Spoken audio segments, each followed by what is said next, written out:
Hello and welcome everyone to Liam's Lyceum. I'm your host Liam, aka Himpar.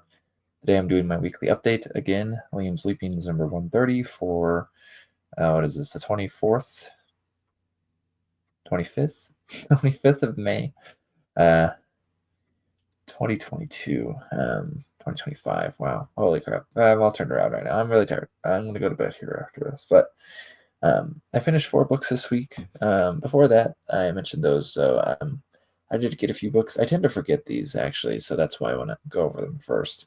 I tend to forget them because I don't want them to be the biggest part of the video. I really don't push for the big consumerism side of BookTube, but I did get some books. So um, first, I wanted to mention this one because I got this from my friend Jerry. So masterpieces of fantasy art. Uh, it is very, very cool.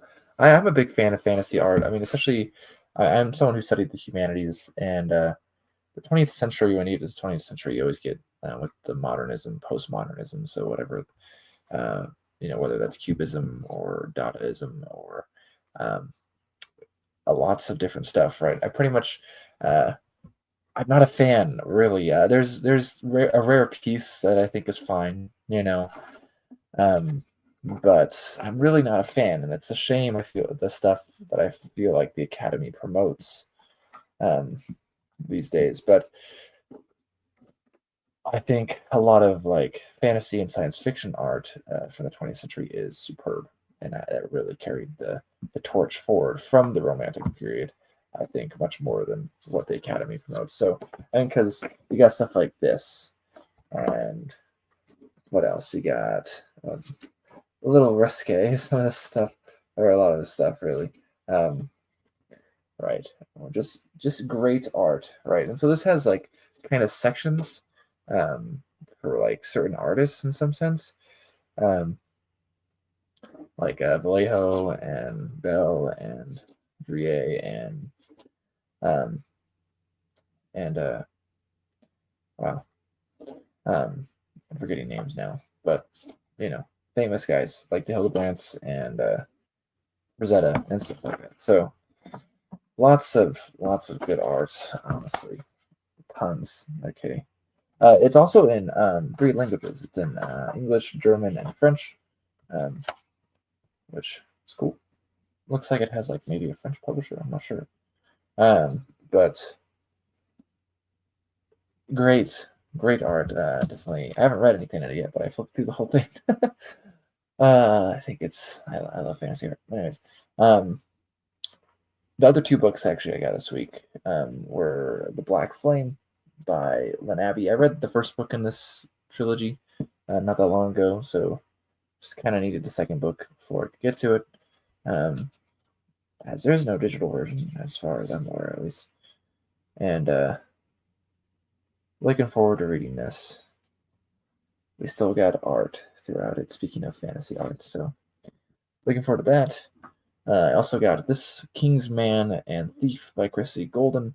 It is set in the same world as Instrument of Fate, which I have been reading. I actually have finished, so I'll talk about that in a second. But um, yes, I don't think this is really a sequel, though. I don't know if it's related. Besides the fact that it's in the same world, I don't know if it relates to the novel at all, but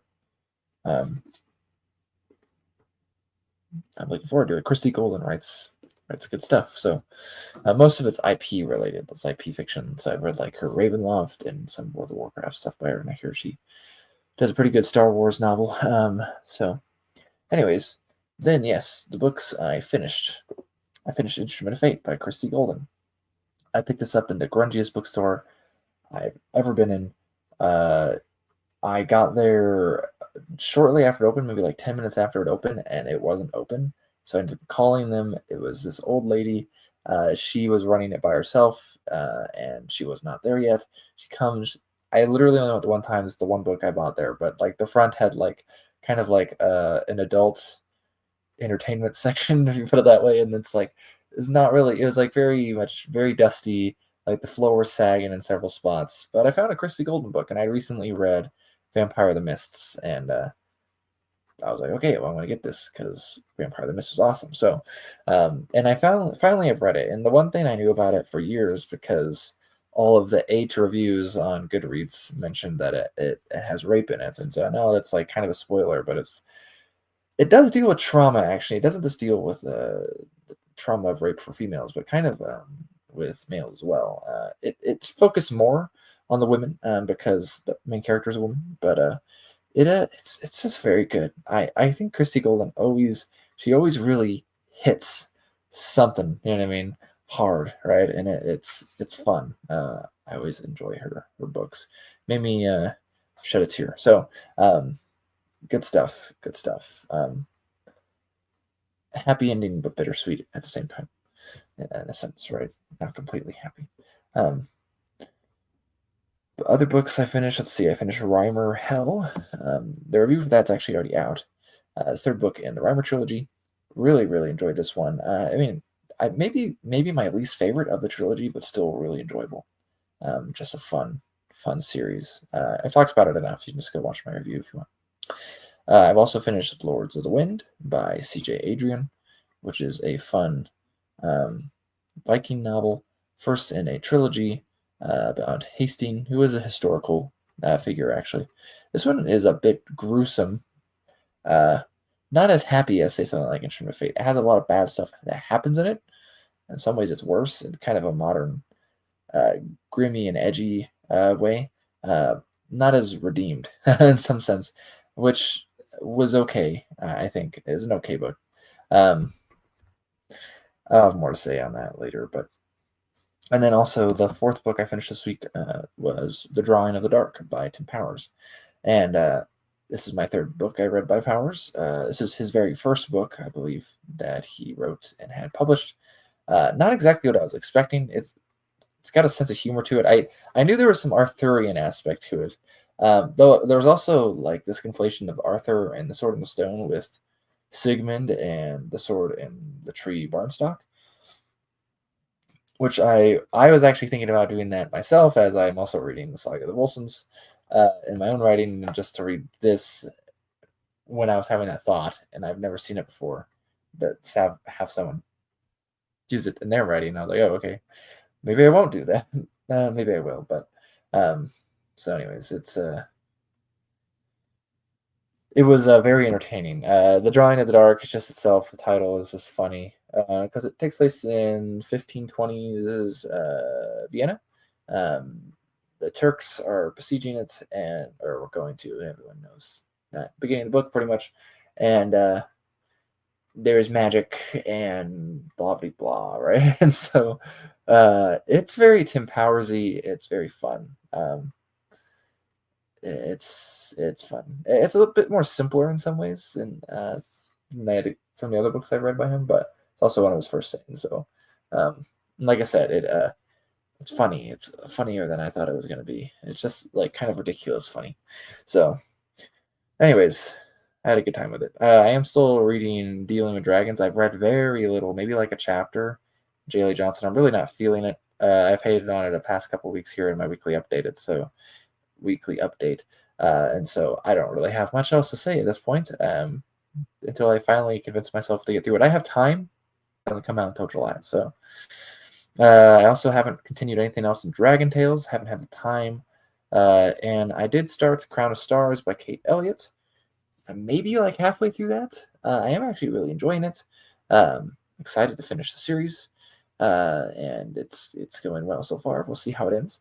And then I am maybe like a third of the way, maybe a third. I don't know.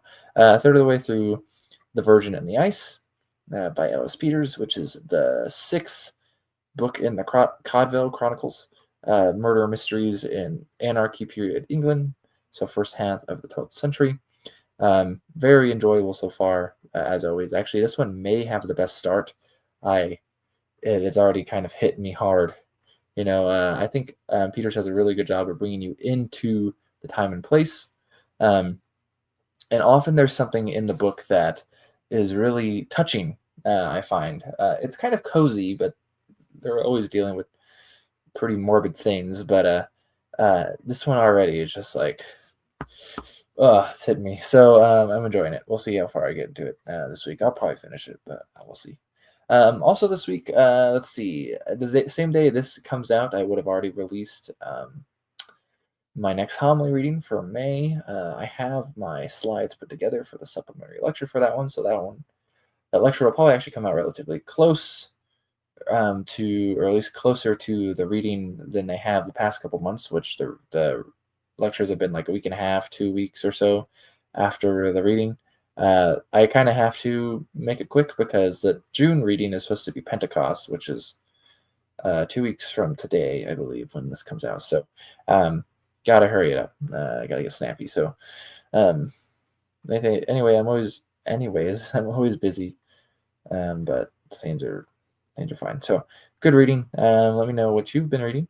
Um, got some exciting stuff in the future, I guess. And yeah, William from Williams Lansing.